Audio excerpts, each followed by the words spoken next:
يقول الله عز وجل Худси хадисінде Аллах субханаху ва тағала мынтип айтат: "О адам баласы, менин бийлигим турганда, бийлик менде дегендерден коркпо" дейт.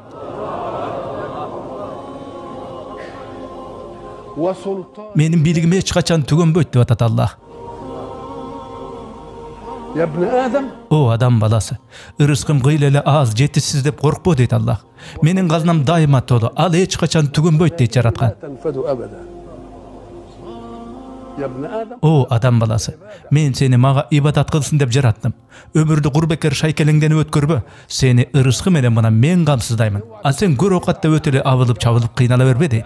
Бу жерде дененин кыйналышы тууралуу эмес кеп. Жүрөгүңдү көр окат таш пиши менен кыжалаттандырба деп атат. Мейли денең иштесин, а бирок жүрөк Аллага берилүүсү керек. О адам баласы, мен сени мага сыйынуу үчүн жараттым. Өмүрдү көр окат деп майышып өткөрбөгүн. Сенин ырыскыңды мен камсыздайм. Мен берем, а мен берген нерселерге шүгүр кылсаң, канаат кылсаң, анда өзүмдүн улуулугум, кудуретим менен жүрөгүңө тынчтык орнотом. قلبك وبدنك Жана сени мактап даңктаймын.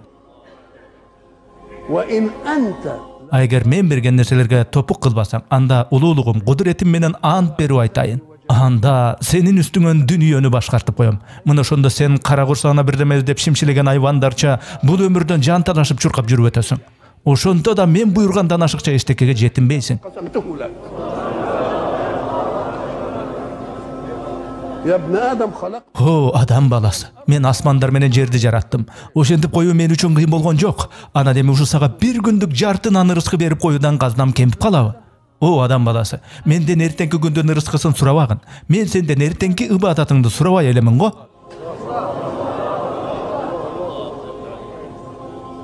يا ابن آدم Эй адам баласы, мен сени мээримтөгө сүйөмүн, ушунчалык жакшы көрөмүн. Менин ушул сый урматыма жооп кылып, сен да мени жакшы көр, урмат кыл.